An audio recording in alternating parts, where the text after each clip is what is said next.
Por años, en el extenso Olimpo, Zeus, el señor del relámpago, gobernaba con su majestuoso e imponente poder. A su lado, Hera, la reina, su amada esposa, se mantenía en la sombra del inconsciente gobierno del rey de los dioses. La diosa era una mujer sumamente hermosa, irradiaba una belleza y una gracia incomparables, y desde que se unió a Zeus juró amor eterno, siendo recordada así como la diosa del matrimonio. Sin embargo, su marido, lejos de honrar todas las bellas cualidades de su esposa, le engañó cientos de veces. Debajo de esta fachada de armonía celestial había una corriente de descontento creciendo cada vez más. Hera, aunque mantenía una expresión serena, albergaba en su corazón un enjambre de resentimientos. Cada infidelidad, cada hijo ilegítimo, cada desaire a su reina, avivaba las llamas de su ira y continuo descontento. Dentro del corazón de la diosa, la semilla de la rebelión comenzó a germinar. Estaba completamente consciente que Zeus tenía un poder sin igual, pero estaba sumamente cansada por todas las deshonras que había cometido con ella, y no aguantaría ni uno más de sus desaires. Además, en todo el tiempo las quejas de los dioses eran más constantes. La inconformidad con el gobierno de Zeus era más latente, pues en los últimos años el rey de los dioses había actuado de una manera deshonesta y arbitraria.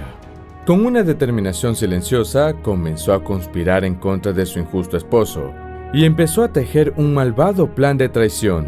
Pero sabía que vencer al rey de los dioses sería un terrible desafío, y necesitaría aliados leales que se unieran a su causa. La reina del Olimpo acudió hasta los aposentos de la diosa Atenea, la hija predilecta de Zeus, y lejos de oponerse, se unió a la rebelión de Hera, pues las decisiones de su padre eran totalmente injustificadas. El segundo aliado de Hera fue Poseidón, el señor de los mares. Poseidón, con su temperamento volátil y su ambición de poder, fue fácilmente atraído a la conspiración. Miraba con envidia el trono de Zeus, anhelando el día en el que él mismo podría gobernar el Olimpo. Y al igual que los demás dioses, creía que era momento de deshacerse del yugo injusto. Y así, poco a poco otras divinidades fueron uniéndose a la confabulación. Apolo fue sumamente atraído por el plan que enseguida quiso participar y se posicionó como uno de los principales conspiradores. Todo el Olimpo estaba enterado del golpe y esperaban con ansias la destrucción del soberano. Durante meses, los tres dioses conspiraron y encabezaron en secreto la rebelión, planificando cada detalle de su venganza y la segura derrota del rey. Esperaron pacientemente, buscando el momento adecuado para atacar. Pensaron en cada una de las situaciones que debían enfrentar para no fracasar en su conspiración. Finalmente, en una noche aparentemente tranquila, decidieron poner en práctica su maquiavélico plan. Así, los dioses rebeldes se dirigieron hasta el palacio del rey, y aprovechando que estaba sumido en un sueño profundo, atacaron. Mientras dormía, Hera, Atenea, Apolo y Poseidón se movieron con una rapidez y precisión impresionantes. Con poderosas cadenas divinas de oro, forjadas por el dios Hefesto, tan fuertes que nadie en el mundo podía romperlas, ataron a su rey, dejándolo indefenso, inmovilizado y derrotado. Cuando el dios despertó, un grito invadió el panteón, pues se encontró incapaz de moverse, totalmente débil y con las divinidades rodeándolo en la habitación. Su furia imponente acrecentaba contra las ataduras mágicas intentando zafarse, pero fue inútil. Los dioses rebeldes, habiendo logrado su primer objetivo, celebraron su grandioso éxito y unos a otros se felicitaban por su valentía y gran sabiduría para derrotar al más poderoso de los dioses. A las pocas horas, todos los dioses comenzaron a debatir quién debería tomar el lugar de Rebe, quién era digno de tomar el trono y gobernar el mundo.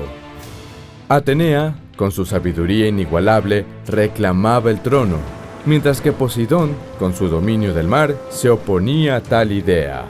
Por otro lado, Hera se proclamaba ya como la nueva reina absoluta, pero nadie estaba de acuerdo con la decisión, y poco a poco, cada dios fue reclamando el cargo para sí, asegurando que era mejor opción para el Olimpo. Sin embargo, no pudieron ponerse de acuerdo, La incertidumbre crecía y mientras discutían, el caos invadía el Olimpo y lo que en principio era una rebelión conjunta se estaba convirtiendo en una terrible y desastrosa batalla entre los dioses. Desafortunadamente, el alboroto fue tan grande que no se dieron cuenta de que su rebelión no había pasado desapercibida, y pronto el bullicio recorrió todo el reino. La Nereida Tetis, hija de Nereo, dios marino, enterada de la desastrosa situación, acudió al paraje en donde los dioses hermanos debatían el destino del trono.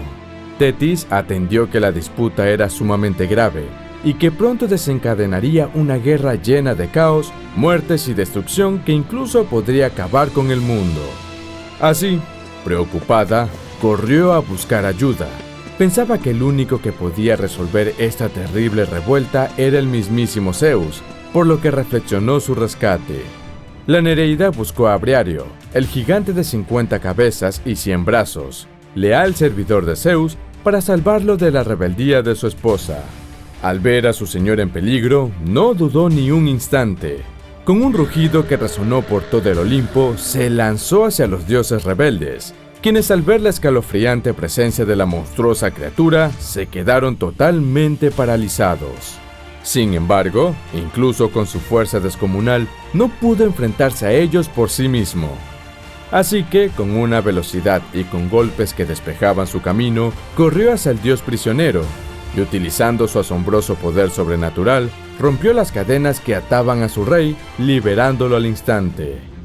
Zeus, liberado de su impune prisión, rápidamente se puso de pie. Su ira era incontrolable, y en un abrir y cerrar de ojos, tomó su rayo, el símbolo de su supremacía, y gritó: ¡Traición! Su voz resonó por todo el reino, haciendo temblar las columnas de mármol del palacio y provocando que las nubes se agitaran en el cielo. Poseidón, el dominador de las mareas, al ver al gobernante liberado, sintió un temor inmenso, como si las profundidades de su propio océano lo arrastraran hacia abajo. Atenea, la sabia entre los dioses, sintió un nudo en su estómago, sabiendo que el impoluto plan había fallado. Pero Hera, la reina, se mantuvo firme. Su rostro era una máscara de desafío, incluso ante la cólera de su marido. La furia de Zeus se desató sobre los dioses rebeldes. Su rabia sobrepasaba los límites divinos y jamás las divinidades habían visto furor igual. A pesar de la dolorosa traición que recibió, sabía que los necesitaba en el Olimpo, pero este inescrupuloso acontecimiento debía ser castigado con la máxima de las penas, y los principales conspiradores serían quienes sufrirían las terribles consecuencias.